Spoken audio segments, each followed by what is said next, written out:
خلفائے راشدین میں سے افضل کون ہے؟ خلفائے راشدین میں سے افضل جو ہے حضرت ابوبکر و عمر ہیں، اس کے اوپر اتفاق ہے۔ باقی اہل البیت جو ہیں سیدنا علی، حسن، حسین، فاطمہ، ان کو آپ کسی بھی صحابی سے کمپیئر نہ کیا کریں۔ مجھے بتائیں، ان کو تو چھوڑ دیں، ہمارا تو ایمان کا لیول ہی کوئی نہیں ہے۔ کیا آپ حضرت ابوبکر کی جگہ پر ہوں؟ ایک لمحے کے لیے تصور کریں، وہ شخص جس شخص نے آپ کو کلمہ پڑھا کر ہمیشہ کی کامیابیاں ہمارا مقدر کی، آپ اس کے قریبی ساتھی ہوں، آپ کبھی تصور بھی کریں گے کہ اس پیغمبر کے جو گھر والے ہیں میں ان سے بہتر ہوں؟ وہ سمپل ہے، اس کے لیے کسی آیت حدیث کی ضرورت ہی نہیں ہے بھئی، وہ تو گھرانہ اللہ کا چنا ہوا گھرانہ ہے، جس طرح کہ بنو اسرائیل کو اللہ نے چنا تھا، وَأَنِّي فَضَّلْتُكُمْ عَلَى الْعَالَمِينَ۔ اگر ابراہیم کے ایک بچے کی اولاد کو اللہ نے قرآن میں 2 دفعہ کہا، یا بنی اسرائیل اذکروا نعمتی التی انعمت علیکم وانی فضلتکم علی العالمین، یاد کرو میری اس نعمت کو جو ہم نے تم پر کی اور تمہیں تمام جہان والوں پر فضیلت دی۔ بنو اسرائیل کون ہے؟ یعقوب بن اسحاق بن ابراہیم کی اولاد، حضرت اسحاق کی اولاد۔ تو ابراہیم کے دوسرے بیٹے بنو اسماعیل، ان سے حضرت اسماعیل علیہ السلام سے، ان کو اللہ نے اس امت میں چن لیا۔ سیدہ فاطمہ سلام اللہ علیہا، جن کے بارے میں حضور فرما رہے ہوں بخاری مسلم حدیث کہ فاطمہ میرے جگر کا ٹکڑا ہے، جس نے اسے تکلیف دی اس نے مجھے تکلیف دی اور یہ جنتی عورتوں کی سردار ہے۔ جب حضور اپنی بیٹی کے بارے میں یہ فرما رہے ہوں گے، حضور کا کوئی صحابی، آپ میں سے بھی اگر کوئی اس زمانے میں صحابی ہوتا، وہ یہ سوچے گا بھی کہ میں فاطمہ سے بہتر ہوں؟ Not at all. وہ یہ مولویوں کی علمی بحثیں رہنے دیں، اپنی عقل استعمال کریں آپ۔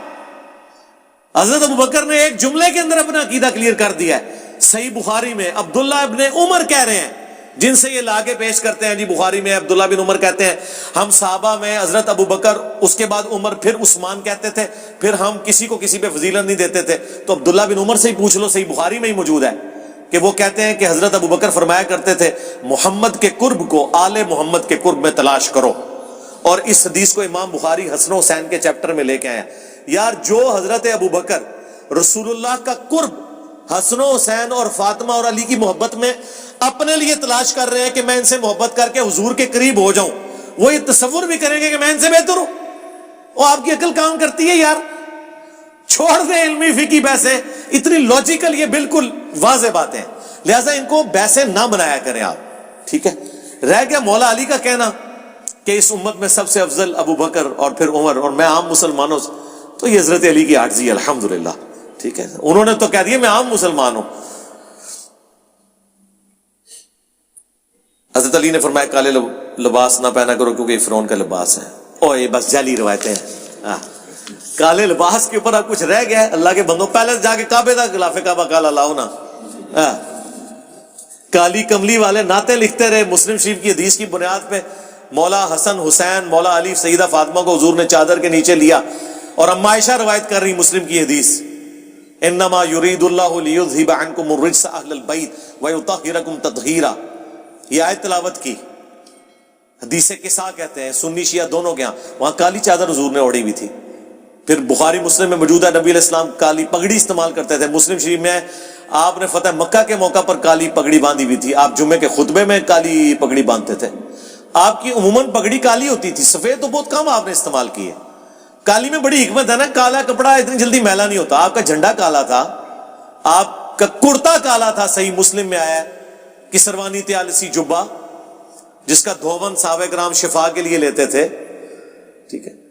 اور پھر وہ آپ کو تو کہتے ہیں وہ حاکم کی اور مسند احمد کی روایت ہے مشکات میں بھی کہ خراسان سے کالے جھنڈے آتے دیکھو تو استقبال کرنا، ان میں اللہ کا خلیفہ مہدی ہوگا۔ چٹا جھنڈا ہے کہ کالا ہے؟ کیا حضرت عمر خلیفہ بننے کے بعد کروڑ پتی بن گئے تھے؟ تسی سمجھا کہ حضرت عمر تواڈے حکمرانہ ورگے نے؟ اللہ کے نبی علیہ السلام بعثت سے پہلے اللہ کے نبی علیہ السلام کی جو لائف کا سٹینڈرڈ تھا نا، بڑا اچھا تھا۔ ایک امیر ترین مکے کی عورت آپ کی بیوی تھی، لیکن بعثت کے بعد سے وفات تک فاقے رہے ہیں۔ تو اس نبی کی صحبت کرنے والے ابو بکر اور عمر، آپ سوچ سکتے ہیں ان کے بارے میں؟ کہانیاں بنی ہوئی ہیں، کچھ بھی نہیں ہے. یہ تو خیر کہانی بھی نہیں ہے، آپ نے ہی لکھا ہے، ہم نے تو آج تک پہلے. اور یار یہ بات تو کبھی غالی رافضیوں نے حضرت عمر کے بارے میں نہیں بکواس کی ہے. یہ تو وہ مانتے ہیں کہ نہ اپنے بیٹوں کو نوازا، نہ اپنے بعد کوئی جائیداد چھوڑی ایسی. ٹھیک ہے نا جی، پوری زندگی چٹائی پہ گزاری ہے انہوں نے. کیوں نہ گزارتے؟ بخاری مسلم میں حدیث ہے، جب نبی علیہ السلام اپنی بیویوں سے ناراض ہو کے 1 مہینے کے لیے ایلا کیا اور چھت کے اوپر شفٹ ہو گئے، تو حضرت عمر آپ سے ملنے کے لیے آئے، تو نبی علیہ السلام نے صرف چادر پہنی ہوئی تھی، اوپر قمیص بھی نہیں تھی. اٹھ کے بیٹھے تو چٹائی کے نشان تھے. حضرت عمر رو پڑے کہ یا رسول اللہ، کیسرو کس طرح دنیا کے مزے لوٹ رہے ہیں اور آپ اللہ کے نبی ہو کے آپ کی حالت ہے. تو آپ نے فرمایا لگتا ہے عمر آج بھی تجھ پہ دنیا کی حقیقت نہیں کھلی. کیا تو اس پہ راضی نہیں کہ کیسرو کسرا دنیا کے مزے لوٹے اور ہم آخرت کی سعادت لوٹ لیں؟